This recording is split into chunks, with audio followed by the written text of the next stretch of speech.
बीजेपीचो राष्ट्रीय अध्यक्ष अमित शाह येवकार दिवंक बीजेपीन पुराय तयारी केल्या। अमित शाह आयतारा दनपारां पणजे मित्र पक्षांक मेळटलो। मित्र पक्ष शाह कडेन म्हादयचो विशय काडपाचे आसा। पंतप्रधान नरेंद्र मोदी आनी बीजेपीचो राष्ट्रीय अध्यक्ष अमित शाहान कर्नाटकांत प्रचारा वेळार बीजेपी सरकार आयल्यार 6 म्हयन्यां भितर म्हादयचें उदक कर्नाटकाक मेळोवन दिवपाचें उतर दिल्लें। ताचे वेल्यान गोंयांत बरोच बोवाळ जाला। तशेंच मुख्यमंत्री नाशिल्ल्यान चडश्यो फायली आडकल्यात, बेगीन फुडें वचनात। हाचो डेव्हलपमेंटाच्या कामांचेर परिणाम जाता म्हूण अमित शाह कडेन ते विशय काडूंक शकतात अशेंय सुत्रां सांगतात।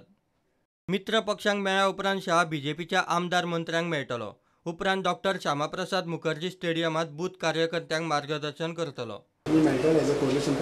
Coalition partners will be meeting. Courtesy calls there. Mudde asade nahi. Whatever issues are, we'll be discussing. But there is no issue. How do you say that?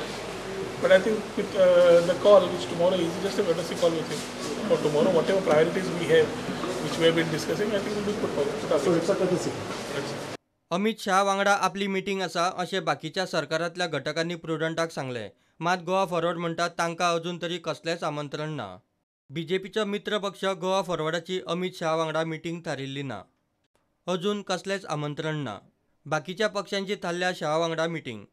सभेची तयारी बरी जाल्या म्हूण केंद्रीय आयुष मंत्री श्रीपाद नायक उलयलो। फाल्यां आमचो अध्यक्षाचो कार्यक्रम ह्या तुमकां सगळ्यांक मेळपाची संदी घेतली।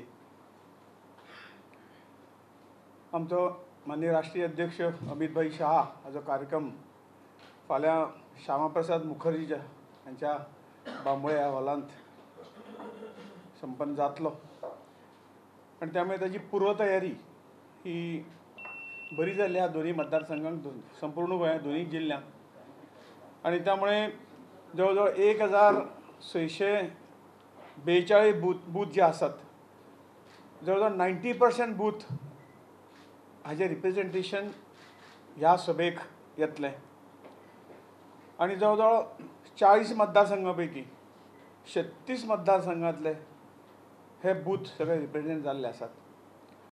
Bureau report prudent.